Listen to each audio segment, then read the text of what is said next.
ایک اور حدیث کو اس سے ریلیٹ کرتا ہوں. ایک حدیث میں آتا ہے کہ وہ لوگ جو لوگوں کے گناہ اور عیب چھپاتے تھے دنیا میں، اللہ قیامت والے دن ان کے عیب چھپائے گا. تو لوگوں کے عیب چھپانا یہ ایک بہت بڑی بات ہے. لیکن ظاہر ہے کہ کبھی کبھی لوگوں کے عیب ظاہر کرنے پڑتے ہیں، وہ ایک الگ ٹاپک ہے کہ کوئی مجھ سے کسی کا رشتہ مانگنے آئے تو عیب بتانا پڑے گا بھی کہ یہ اس کی یہ بری عادتیں ہیں، دیکھ لو. اگر اپنی بہن کا رشتہ کرنا ہے تو یہ اس کی بری عادتیں ہیں، تو وہاں پر آنیسٹی دکھانی پڑے گی. پرمیزیبل فارم آف بیک بائٹنگ ہے، 6 فارمز آف بیک بائٹنگ پرمیزیبل ہوتی ہیں. تو اللہ تعالیٰ اس کو اپنی رحمت میں گھیر کر کہے گا کہ جس طرح دنیا میں میں تیرے گناہ چھپاتا رہا، آج بھی چھپاؤں گا. اور وہ شخص کتنا خوش قسمت ہوگا آپ سوچیں، ٹھیک ہے نا، کہ اللہ اس کے گناہ اس دن بھی چھپا رہا ہے. تو یہ ہوپ فل چیز ہے ایک کہ وہ شخص ٹرائی کر رہا تھا. پوائنٹ از وہ ٹرائی کر رہا تھا. وہ شخص نہیں تھا جو ڈیفنس میکینزم بنا کر بیٹھا تھا اور جان بوجھ کے گناہوں میں جاتا تھا. He or she was trying their level best, especially in this age of فتنہ، آج کے پرفتن دور میں. اور ایک بات یاد رکھیں کہ ایک حدیث میں آتا ہے کہ وہ آنکھ جس کی آنکھ سے اللہ کے ڈر سے ایک آنسو نکل آئے تو اس آنکھ پر جہنم کی آگ حرام ہے. اور یہ بھی آج کے دور میں بہت مشکل چیز ہے. کون ہے وہ جس کے آنکھ میں اللہ کے ڈر سے آنسو نکل آئے آج کے دور میں؟ ایسے نوجوان کی تو بہت کمی ہے آج کے دور میں. ہاں، بوڑھے لوگوں کو تو دیکھا ہے یہ کرتے روتے ہوئے، لیکن بڑا کم میں نے نوجوانوں کو ایسا کرتے دیکھا ہے کہ تنہائی میں وہ بیٹھے. پوری حدیث یہ کہ تنہائی میں بیٹھا ہے، تنہائی میں بیٹھے اس کو اس کے گناہ یاد آئیں اور گناہوں کو یاد کر کے اس کی آنکھوں سے آنسو نکلے. یہ بیسیکلی ایسے جو نوجوان ہیں ان کی آنکھ جہنم پر حرام ہے، یا ایسے جو بزرگ بھی ہیں یا جو بھی لوگ. تو یہ سنسیئر ریپینٹنس کا مطلب ہوتا ہے کہ a person repents from sin and never commits it again. At least resolve تو شو کرتا ہے نا کہ نہیں جاؤں گا اللہ، نہیں جاؤں گا میں اس طرح. اوکے، ام الفضل رپورٹڈ، مسند احمد کی حدیث ہے، صحیح حدیث ہے اکارڈنگ ٹو الالبانی. دا پروفٹ صلی اللہ علیہ وسلم entered the home of العباس، نبی صلی اللہ علیہ وسلم کے چچا، while he was complaining and wishing for death. صحابہ حضرت عباس ڈیتھ وش کر رہے تھے.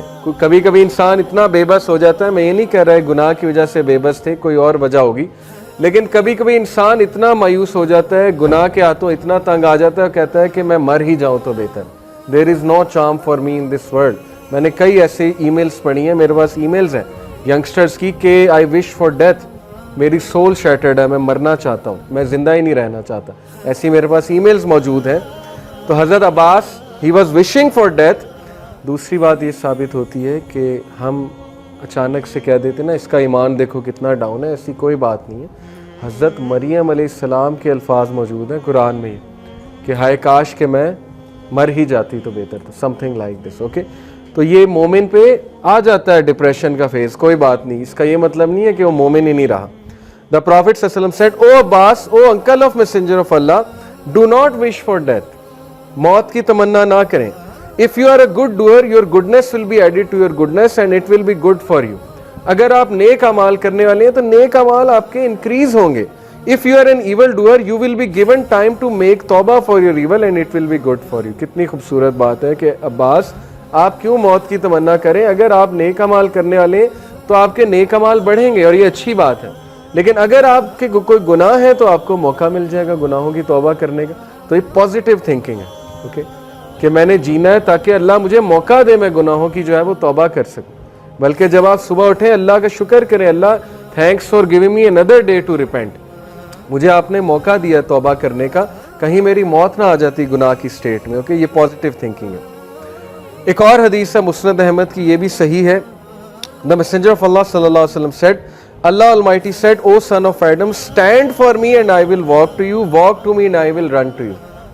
اے ابن آدم تو کھڑا ہو، میں تیری طرف چل کے آؤں گا، اور تو چل کر آ میری طرف، میں تیری طرف بھاگ کر آؤں گا. اور امام شافعی نے شاید اسی حدیث کی اس میں کہا نا کہ run if you can run towards Allah, walk if you can walk towards Allah, crawl if you can crawl towards Allah, but never stop trying. بہت خوبصورت حدیث، بہت خوبصورت بات ہے. واک کر کے جاؤ، بھاگ کے جاؤ، بھاگ کے نہیں جا سکتے، سلو چل کے جاؤ، سلو چل کے نہیں جا سکتے، کرال کر کے جاؤ، اسٹرگل کر کے اللہ تک چلے جاؤ. اوکے، لیکن نیور اسٹاپ ٹرائنگ، کبھی بھی ٹرائی کرنا نہیں چھوڑنا. ایک لمبی حدیث المجم الکبیر کی حدیث ہے, علامہ البانی نے اس کو صحیح کہا ہے. Abu Tawil reported he came to the Messenger of Allah sallallahu alaihi wasallam and he said, "What do you think of a man who commits every sin, leaving nothing of them? Is there repentance for him?"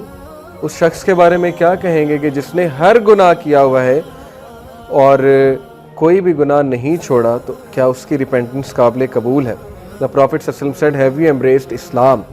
He said, "Yes, ashhadu an la ilaha illallah wa ashhadu anna Muhammadar Rasulullah."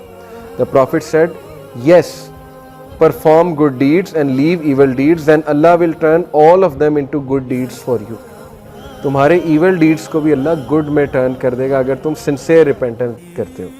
He said, "And my treachery and wickedness," جو میں نے لوگوں کو دھوکے دیے ہیں, جو wickedness دکھائی ہوئی ہے. The Prophet said, "Yes." He said, "Allahu Akbar, Allahu Akbar." He continually kept saying Allahu Akbar till he disappeared from the view. یعنی وہ اتنا خوش ہوئے کہ وہ اللہ اکبر کا نعرہ لگاتے لگاتے محفل سے برخاست ہو گئے. یعنی اللہ کے نبی نے بشارت دی. اسی لیے حدیث میں آتا ہے نا کہ لوگوں کو بشارت دو. Do not make them run away.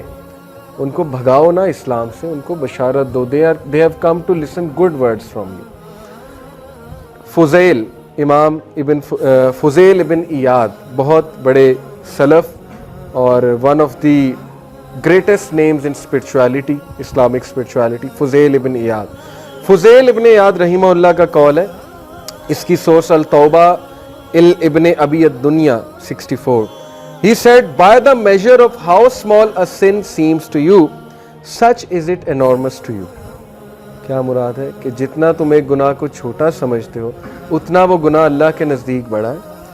And by the measure of how enormous it seems to you, such is it small to Allah. اور جتنا تم ایک گناہ کو بڑا سمجھتے ہو اتنا ہی وہ اللہ کے لیے چھوٹا ہے. بہت خوبصورت, بہت ڈیپ بات. وہی بات ہے کہ منافق گناہ کو چھوٹا سمجھتا ہے لیکن اللہ کے نزدیک وہ بہت بڑی بات ہے.